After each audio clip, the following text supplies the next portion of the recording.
1943 llegué a Valencia. En la estación estaban esperándome Francisco Calvillo y Eusebio Robles.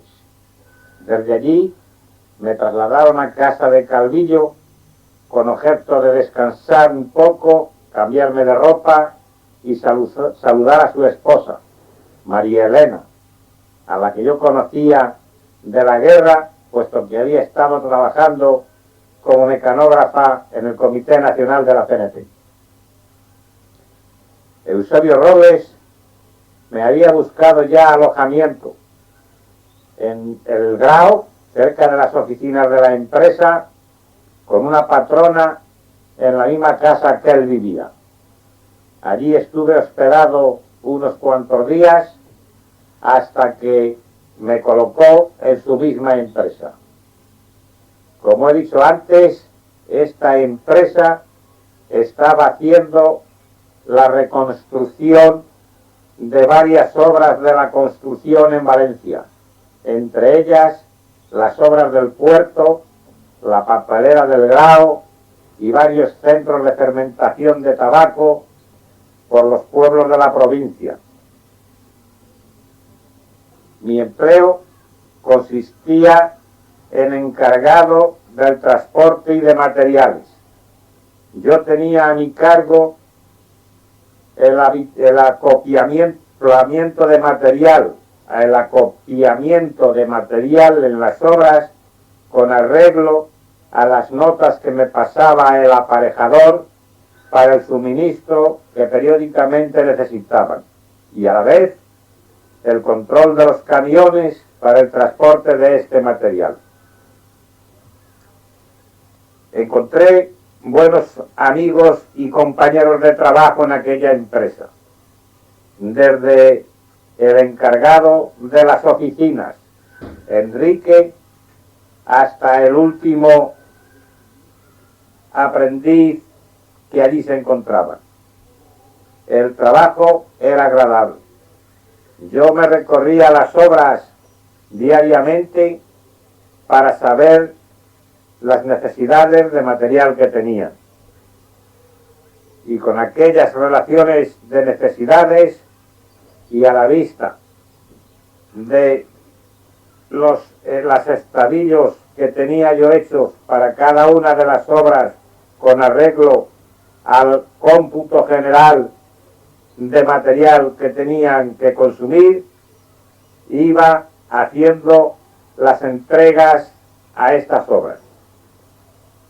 Contrataba con las empresas suministradoras y éstas iban suministrando las cantidades contratadas por mí en las fechas que yo indicaba. En aquel trabajo estuve empleado hasta que terminé en la empresa. La retribución era bastante más positiva que en Barcelona. Ello me permitió, al poco tiempo de estar allí, llevarme a mi mujer y a mi hijo. Había contratado en una casa del Grao, próximo a las oficinas que también estaban en el Grao, en la calle Vicente Brull. Había contratado, el alquiler de 2 habitaciones en la casa de una viuda que vivía sola. Allí vino mi mujer y mi hijo y nos hospedamos hasta que en un momento determinado, ya habían pasado más de un año, decidimos trasladarnos al centro de Valencia, a la casa de otra señora, también en las mismas condiciones de realquilados, como se decía entonces. En aquella empresa el trabajo se deslizaba sin contratiempos de ninguna naturaleza. Mi vida o mis actividades sociales fueron insignificantes. Yo conocía a varios compañeros de aquella región. En aquellos momentos tomé contacto con Cifrido Catalá, Raimundo Jiménez y otros cuantos más, pero realmente mis actividades allí se limitaron únicamente a estas relaciones de buena amistad. Las actividades orgánicas, por mi parte, fueron casi insignificantes. Así estuvimos hasta que el día 28 de diciembre del año 1943 se personaron en la oficina a buscarme unos policías que habían ido desde Madrid. Era una mañana de ese día 28 de diciembre, estaba yo en mi despacho y entró un chico a decirme que fuera, preguntaba por mí un cartero que traía un certificado a mi nombre.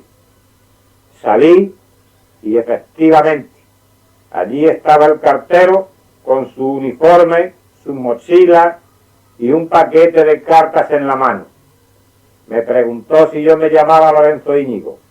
Cuando le dije que sí, me encañonó con una pistola que tenía debajo de las cartas, del paquete de cartas, a la vez que gritaba ¡pasar! En aquel momento se abalanzaron por mi espalda dos policías más que estaban tras de la puerta del pasillo y me dejaron maniatado. Me hicieron un riguroso cacheo sin encontrarme nada más que unos billetes de 100 pesetas que yo llevaba de la empresa para pagar material. Cuando intentaron guardárselos, les dije que no hicieran tal cosa, puesto que aquel dinero no era mío, sino de la empresa. Mandé llamar al encargado de las oficinas, Enrique, y le dije si aquel dinero me lo acababa él de dar para ir a pagar yo unos sacos de cemento. Me dijo que sí, y dijo la cantidad exacta que me había dado. La policía, cuando vio que coincidía con la cantidad que tenían en la mano, le devolvieron aquel dinero. Acto seguido me preguntaron dónde trabajaba yo, cuál era mi dependencia y en qué mesa trabajaba. Los pasé al despacho aquel, hicieron un registro riguroso en la mesa y en un armario archivador que allí tenía yo. Cuando ya creía que nos íbamos a marchar sin encontrar nada, sacaron del entrepaño de uno de los cajones de la mesa, donde yo lo tenía muy bien escondido, un sello de caucho de la Auditoría de Guerra de Valencia. Aquel sello había servido ya en otras ocasiones anteriores para falsificar documentos y poner en libertad a compañeros detenidos. A los pocos meses de terminar la guerra civil, un grupo de jóvenes libertarios de Valencia habían actuado en aquellos menesteres y habían ido a parar a la cárcel. En este justo instante en que estaba la policía en mi despacho, aquellos compañeros sufrían condenas en el penal de San Miguel de los Reyes de 30 y de 20 años de prisión. Algunos de ellos, como Isidro Guardia y otros más, habían sido condenados a muerte y posteriormente conmutada la pena. Cuando vieron los policías aquel sello y lo estamparon sobre una cuartilla, al ver la inscripción me preguntaron que cómo tenía yo aquel sello. Se me ocurrió en el momento contarles un cuento. Les dije que justamente ese sello me lo habían dado hacía una semana un compañero de Valencia que se marchaba para Barcelona con intención de pasar clandestinamente la frontera para Francia.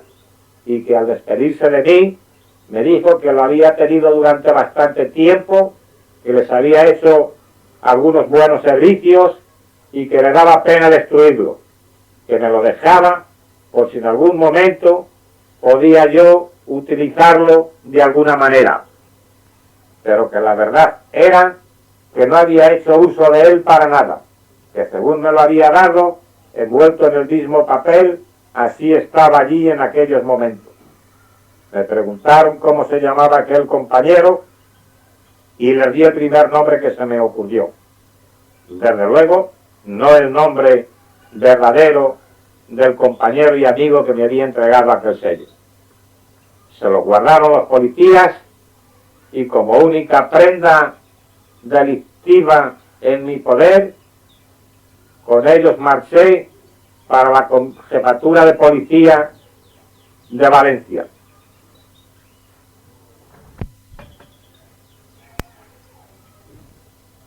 Al llegar a la jefatura de policía, me pasaron a un despacho donde me ficharon y me tomaron la filiación. Y acto seguido pasé al calabozo. Estos agentes que me habían detenido y que procedían de Madrid pertenecían a la brigada criminal. Aquella detención, después lo supe, se había producido porque en Madrid estaba la brigada criminal buscando a los autores de unas falsificaciones de tickets de gasolina. Y en aquella persecución fueron a casa de un taxista militante de la CNT en busca de tickets de aquellos. En casa de este taxista encontraron no los tickets falsificados de gasolina que buscaba la policía, sino un paquete de manifiestos clandestinos de la clandestina CNT. Aquello fue motivo para llevarse detenido a aquel hombre y con él una tremenda redada que efectuaron en Madrid y en las provincias de la Regional del Centro. Entonces era comisario de la Brigada Criminal de Madrid el mismo policía que me había detenido la primera vez. Estuve en los calabozos de la Jefatura Superior de Policía de Valencia hasta el día 1 de año.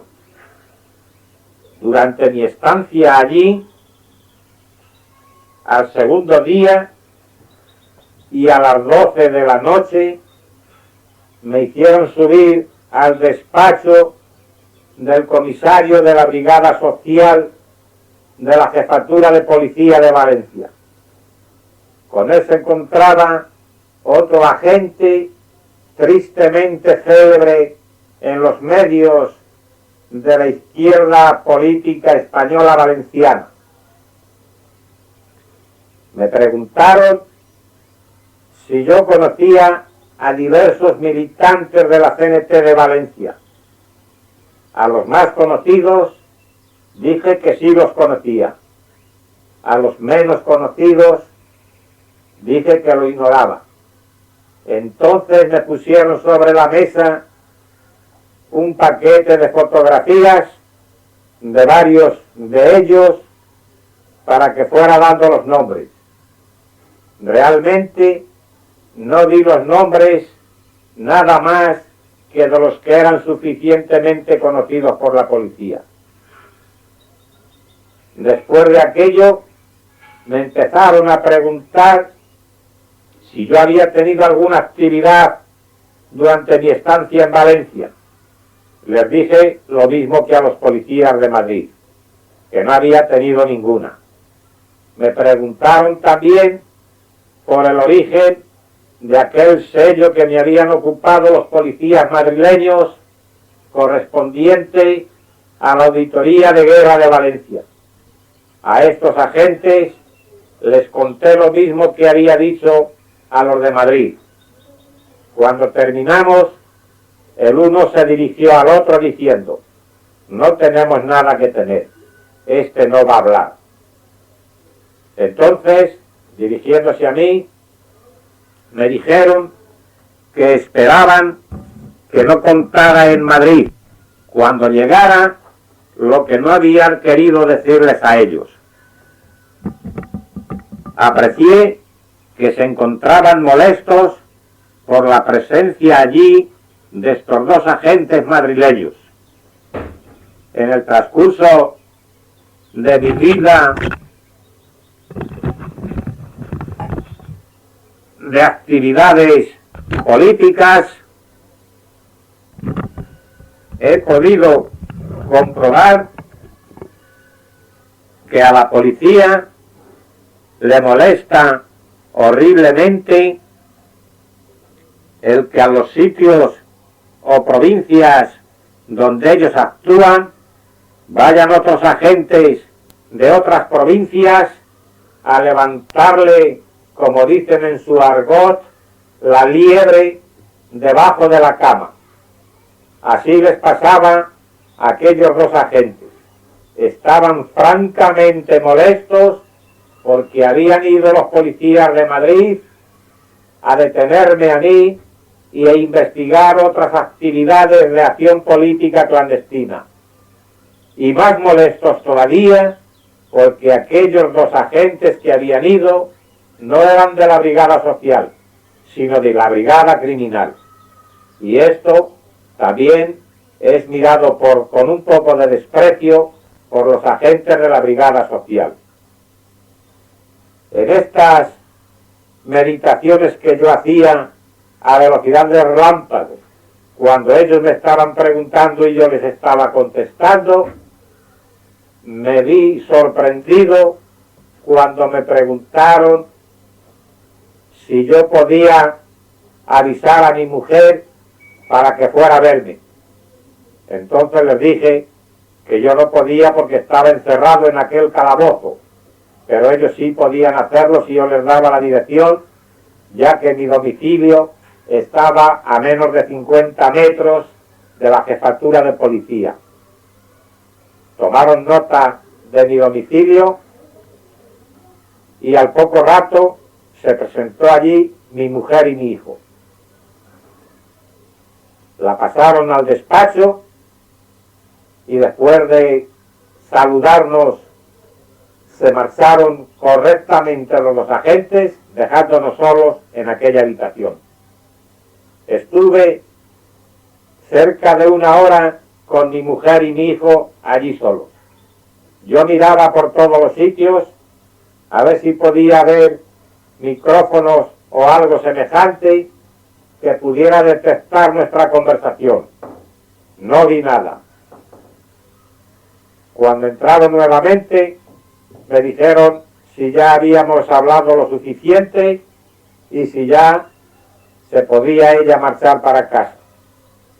Con toda educación, la invitaron a marcharse y a que volviera al día siguiente si todavía estaba allí.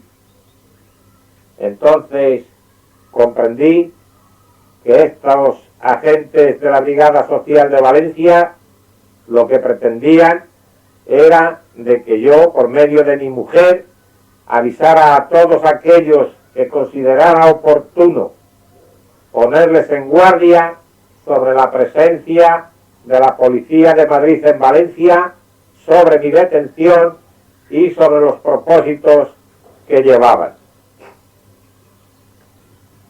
Al día siguiente volvió mi mujer, también por la noche, después de las 10, y también me permitieron verla en el mismo despacho durante cerca de otra hora. En aquella otra segunda entrevista, antes de llegar mi mujer, mirándome fijamente el comisario de la Brigada Social de Valencia, me dijo: bueno, mañana creo que vas para Madrid. Espero que cuando llegues allí no digas en la Dirección General de Seguridad lo que no has querido decirnos a nosotros. Como habrás podido observar, nosotros no te hemos presionado lo más mínimo para que nos dijeras lo que no querías decirnos.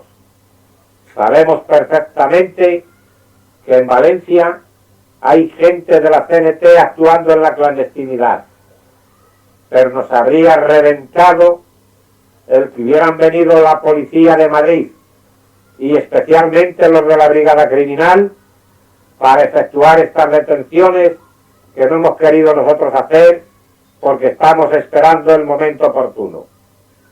Por lo tanto, esperamos que tú llegues allí y no digas nada. Pero antes de marcharte, queremos que nos digas algo que nos preocupa mucho. Como tú sabes, nosotros hemos estado durante la guerra civil en Valencia. Hemos estado actuando en nuestra profesión de policías sin que nadie se metiera con nosotros. En la CNT había muchos hombres que habían sido detenidos en diferentes épocas por nosotros y jamás se vengaron contra nuestras personas aprovechándose de las circunstancias de la guerra civil. Nosotros estamos agradecidos a esos hombres, pero tenemos una profesión y algunas veces, en contra de lo que la gente pueda pensar, tenemos que cumplir nuestra obligación, nos guste o no nos guste. Por lo tanto, lo que sí nos preocupa mucho es saber lo que habéis hecho en el Comité de Defensa con las fichas de los que estábamos colaborando con vosotros, entre las cuales se encontraban la de este compañero y la mía. Yo, en aquel momento, me llevé una sorpresa, pues no sabía que aquellos policías hubieran estado colaborando con el Comité Regional de Defensa de Levante. Sin embargo, no me sorprendió, puesto que en Madrid y en Barcelona, donde yo también estuve una buena temporada, como antes he dicho, sabía perfectamente que muchos agentes de policía, habiendo continuado en sus puestos, no habían tenido otra alternativa que colaborar con las fuerzas de la izquierda republicana. En Valencia era natural que si estos dos agentes habían seguido ejerciendo su profesión, hubieran tenido también que colaborar con los comisarios y con los elementos políticos de la CNT, ya que en Valencia como en Barcelona el predominio de la CNT era absoluto.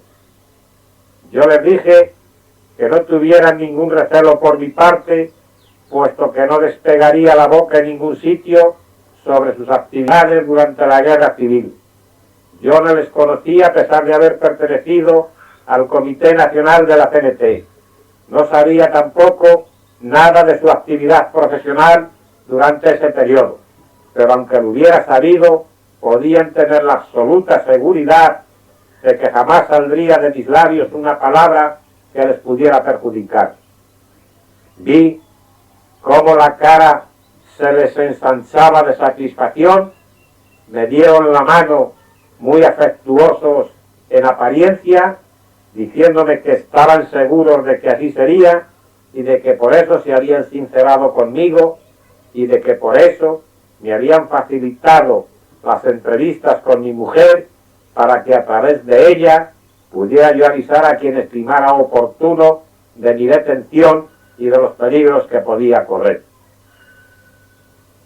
Sin más requisitos, bajé nuevamente al calabozo, mi mujer marchó para casa y a la mañana siguiente fui trasladado por los dos agentes que me detuvieron, junto con otro compañero valenciano, Cano Ruiz, Tomás Cano Ruiz, que también habían detenido a la vez que a mí, y que yo no había sabido de su detención, a pesar de encontrarse en la misma jefatura de policía que yo me encontraba, hasta que salimos juntos de dicha jefatura camino de la estación.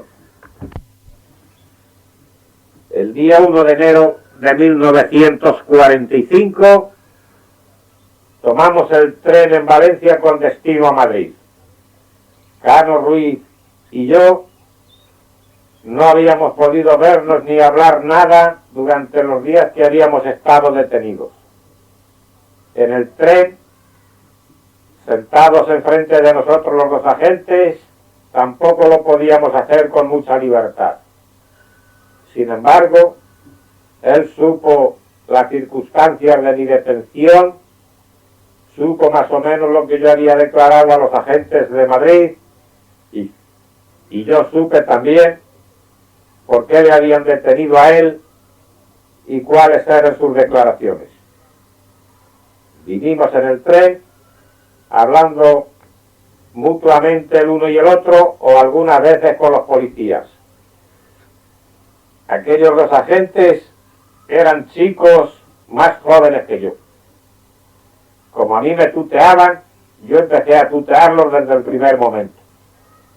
Jamás me dijeron que les llamara de usted, pero si lo hubieran hecho, no lo habrían conseguido, a no ser que ellos también me hubieran llamado a mí de usted. Estuvimos hablando de las detenciones, de las conspiraciones y de todos los problemas inherentes a nuestra situación de detenidos.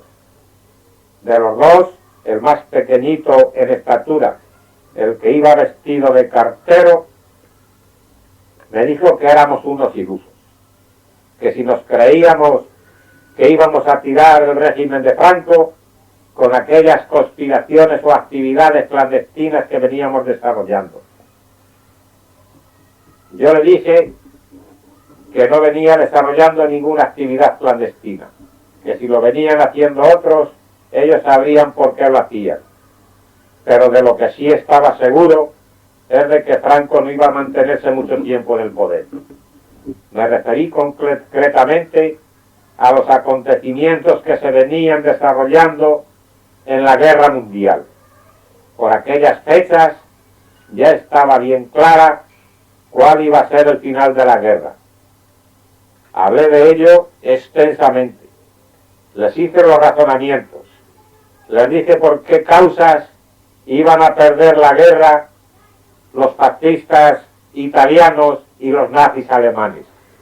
Les expliqué el enorme poderío de los Estados Unidos, la gran capacidad de maniobra del gobierno inglés, y les llevé a una situación de nervios que este pequeño, el que iba vestido de cartero, sin poderse aguantar más, tuvo una explosión de nervios y me dijo: bueno, cállate y ahí, digo. Si termina la guerra como tú dices, tenemos una alternativa antes de daros el gusto de hacer con nosotros lo que nosotros estamos haciendo con vosotros, y es levantarnos la tapa de los sesos. Yo le dije que me parecía muy bien que pensara de esa manera y que se fuera preparando. Cuando llegamos al Alcázar de San Juan, como yo veía que el propósito de estos agentes era meternos en el tren a Madrid, completamente en ayunas todo el día, y yo sabía ya muy bien, por mi experiencia de preso, que tanto la policía como los funcionarios de prisiones tienen una asignación en metálico para dar de comer a los presos que llevan de conducción de unos lugares a otros. Les dije que si es que no íbamos a comer, que si se habían enfadado de tal manera por lo que habíamos hablado, que nos iban a castigar a no comer. Se quedaron mirándose el uno al otro, y entonces me dijo uno: no, ahora cuando lleguemos al Alcázar de San Juan, donde para el tren media hora, tendremos ocasión de bajar a comer a la fonda. Y así fue. Cuando llegamos al Alcázar de San Juan, bajamos Cano Ruiz y yo con los dos agentes a la fonda de la estación. Pero yo me quedé un poco sorprendido viendo que nosotros comíamos lo que habíamos pedido al camarero y los dos agentes no tomaron nada. Me supongo que no es que no tuvieran hambre, sino que seguramente lo mismo que habían pretendido hacer con el dinero que les habían dado para nuestra comida, trataban de hacer ahora ya, un poco mermados los efectivos dinerarios, con el que les habían dado para la suya. Guardarse. Antes de terminar la comida, tocó la campana anunciando la salida del tren para 5 minutos después. Nos apremiaron los dos agentes a que termináramos pronto y que marcháramos, que se iba a ir el tren. Entonces yo dije que nos podíamos llevar lo que nos faltaba por comer entre el pan y comérnoslo en el vagón, a lo cual accedieron. Y les pregunté también si nos podíamos llevar la botella de vino que estaba por la mitad, cosa que yo había pedido al camarero, aun a riesgo de que no me lo hubieran autorizado, pero no me hicieron ninguna objeción. Nos dijeron que sí, que nos lleváramos tanto el vino como la comida al vagón y que allí termináramos de comerla, cosa